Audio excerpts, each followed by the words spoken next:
Upgrade away from the budget travelers? The suit sneered, loud enough for the whole damn cabin to hear. Like we weren't breathing the same recycled air. Assumed we were beneath him. What he didn't know? 10 years Navy, fighter pilot. Emergency landing's my specialty. He just kept yammering about his investment portfolio.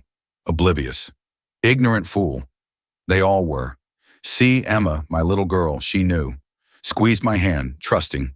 They had no clue how her quiet kindness, her belief in me, would be the only damn thing that mattered when the engine coughed and died. When metal screamed. When all his money couldn't buy him 5 more seconds. His life. I just needed to keep Emma safe. If I could manage that, maybe, just maybe, we all had a shot, and he'd choke on every last word. In first class, Marcus Thornton adjusted his designer suit and signaled impatiently for a flight attendant, his expression reflecting the entitled irritation of someone accustomed to immediate service. At 42, Marcus was the CEO of Thornton Financial Group, a position that had inflated his ego to match his bank account. He treated service workers with barely concealed contempt, viewing them as inferior beings whose sole purpose was to facilitate his comfort. Several rose behind him in economy. Daniel Cooper sat with his 7-year-old daughter Emma, who clutched a worn, stuffed rabbit and looked nervously out the window. At 36, Daniel had the weathered appearance of someone who had seen more of life than most people twice his age, though his casual denim jacket and modest clothing suggested he was far from wealthy. "Daddy, is flying scary?" Emma asked, squeezing his hand as the engines began their pre-flight rumble.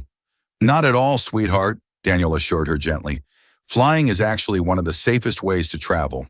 The pilots are highly trained, and these planes are incredible machines." As they taxied toward the runway, Marcus noticed Daniel helping Emma buckle her seatbelt and felt a surge of disdain.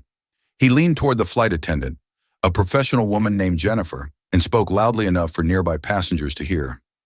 "Is there any way to upgrade away from the budget travelers?" Marcus said, gesturing dismissively toward Daniel and Emma. "I paid for first class to avoid sitting near crying children and people who clearly can't afford better accommodations." Jennifer maintained her professional composure, despite the rudeness. "Sir, you're already in first class, several rows ahead of that family. I don't believe they'll disturb you." Daniel overheard the comment, but chose to ignore it, focusing instead on making Emma comfortable. He had learned during his years in the military that some people's opinions simply weren't worth engaging with, and his daughter's well-being was infinitely more important than responding to a stranger's arrogance. The flight proceeded normally for the first hour. Emma had fallen asleep against Daniel's shoulder, and most passengers were reading, working on laptops, or watching the in-flight entertainment. Marcus was on his 3rd glass of expensive scotch, loudly conducting business calls despite the request of nearby passengers to lower his voice. Then everything changed in an instant. A sharp mechanical sound echoed through the cabin, followed by violent shaking that sent overhead compartments flying open and oxygen masks dropping from the ceiling. The plane lurched sideways, throwing passengers against their seatbelts as screams filled the air. "Ladies and gentlemen, this is Captain Stevens," a strained voice came over the intercom. "We're experiencing a serious mechanical failure. Please remain calm and secure your oxygen masks." Emma woke up crying in terror, and Daniel immediately helped her with her oxygen mask while securing his own. Around them, panic was spreading as passengers realized the severity of their situation. In the cockpit, Captain Stevens and First Officer Martinez were fighting desperately to control the aircraft. A critical hydraulic failure had compromised their ability to steer, and Captain Stevens had just realized something that made his blood run cold. "Martine, I need you to take over here," Stevens said, his voice tight with pain. "I think I'm having a heart attack." The younger pilot's face went white as he watched his captain clutch his chest. "Sir, I can't land this plane alone with failed hydraulics. I don't have the experience." Stevens grabbed the intercom with shaking hands, knowing he had only moments before he lost consciousness. "This is the captain. We have an emergency situation. I need to know immediately if there are any licensed pilots on board, preferably with experience in emergency procedures. Please identify yourself to the flight attendants immediately." The cabin erupted in fresh panic as passengers realized both the severity of their situation and the fact that their captain was incapacitated. Marcus, his face pale with terror, began shouting about his importance and demanding special consideration for emergency evacuation. Jennifer moved through the cabin with remarkable calm, asking passengers if anyone had piloting experience. When she reached Daniel's row, Emma was crying into her father's shoulder while he tried to soothe her fear. "Sir, do you have any flight experience?" Jennifer asked, though she wasn't hopeful given his economy seat placement. Daniel hesitated for only a moment before responding. "I'm a former fighter pilot, 10 years with the Navy, specialized in emergency situations and difficult landings. I flew F-18s in combat zones." Jennifer's relief was palpable. "Please come with me immediately, sir. Your daughter can come too." As Daniel stood up with Emma in his arms, Marcus overheard the conversation and laughed bitterly. "You're trusting our lives to some economy passenger who claims he flew planes. This is insane. I demand we find someone qualified." Daniel paused and looked directly at Marcus for the first time. "Sir, I understand you're scared. We all are. But right now, I'm the only person on this plane with the training to help land this aircraft. You can either let me try to save all our lives, or you can keep complaining about seating arrangements." The quiet authority in Daniel's voice silenced even Marcus's entitled protests. Jennifer led Daniel toward the cockpit, while Emma stayed with another flight attendant who promised to take care of her. In the cockpit, the situation was dire. Captain Stevens had lost consciousness, and First Officer Martinez was struggling to maintain altitude with severely limited control surfaces. "I'm Daniel Cooper, former Navy fighter pilot," Daniel announced as he entered the cockpit. "What's our status?" Martinez quickly briefed him on the mechanical failures in the captain's condition. "We've lost most hydraulic systems. I can barely keep us level, and I've never landed a commercial aircraft under these conditions."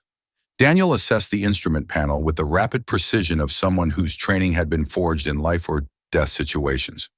"Okay, here's what we're going to do.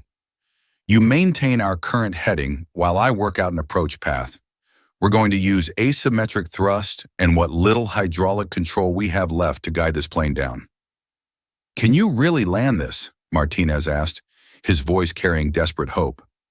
"I've landed damaged fighters on carrier decks in storm conditions," Daniel said calmly.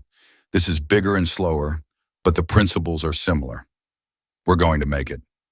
For the next 20 minutes, Daniel worked with Martinez to prepare for an emergency landing at the nearest airport. He communicated with air traffic control, calculated approach angles, and coached the younger pilot through procedures that would compensate for their damaged systems. In the cabin, passengers listened to updates over the intercom as Daniel explained in clear, calm language what was happening and what they needed to do to prepare for landing. His confident voice began to ease the panic, replacing it with focused preparation. Even Marcus found himself listening with reluctant respect as this economy passenger demonstrated expertise that made it clear he was anything but ordinary. "Ladies and gentlemen, this is Daniel Cooper speaking from the cockpit," came the announcement. "In about 10 minutes, we're going to execute an emergency landing. It's going to be rough, but First Officer Martinez and I are confident we can bring this aircraft down safely. Follow your flight attendant's instructions exactly. Maintain brace position when instructed, and trust that we're doing everything possible to get everyone home safely." Emma, listening from her seat with the flight attendant, whispered, "That's my daddy. He's going to save everyone." The approach was harrowing. Daniel coached Martinez through a descent that required constant adjustments as they compensated for their limited control. Emergency vehicles lined the runway as the damaged aircraft made its final approach at a steeper angle than normal, traveling faster than ideal, but still within survivable parameters. "Steady, steady." Daniel coached as the runway approached. "Keep that right wing up. Good. Prepare for ground effect. Stay with me." The landing was hard, much harder than normal, and the plane bounced once before settling onto the runway with screeching tires. Daniel immediately helped Martinez deploy the emergency brakes and reverse thrust, fighting to keep the aircraft straight as it decelerated. When the plane finally rolled to a stop, surrounded by emergency vehicles, the cabin erupted in cheers, tears, and prayers of gratitude. Daniel helped Martinez shut down the systems before rushing back to the cabin to find Emma. Father and daughter reunited in a tearful embrace while passengers around them applauded. Jennifer made an announcement explaining that the economy passenger who many had ignored, was actually a decorated military pilot who had just saved all their lives. Marcus Thornton, humbled for perhaps the first time in his adult life, approached Daniel as passengers were preparing to evacuate. "Mr. Cooper," Marcus said quietly, "I owe you an apology that goes far beyond my rudeness on this flight. I've spent years judging people by their wealth and appearance, and today you've shown me how meaningless those measurements are when it really matters." Daniel looked at him with understanding rather than judgment. "Mr. Thornton, fear makes people say things they don't mean. What matters is what we learn from experiences like this." "What you did today," Marcus continued, his voice breaking slightly, "you saved my life and everyone else's. You're a hero, and I was treating you like you were beneath me because of where you were sitting." Emma, still in her father's arms, spoke up with the clarity that children sometimes possess. "My daddy says that what's inside people is more important than what's outside. Maybe you just forgot that for a while." In the weeks following the emergency, Daniel's story made national news. His heroism earned him recognition from aviation authorities and the military, but more importantly, it sparked a broader conversation about how society values different types of work and worth. Marcus Thornton underwent his own transformation. The near-death experience had shaken loose his certainties about what made people valuable. He established a foundation supporting veterans' transitions to civilian life and became an advocate for treating service workers with dignity and respect. Daniel returned to his quiet life, uncomfortable with the attention, but grateful for the opportunities it created to advocate for other veterans struggling to find their place after military service.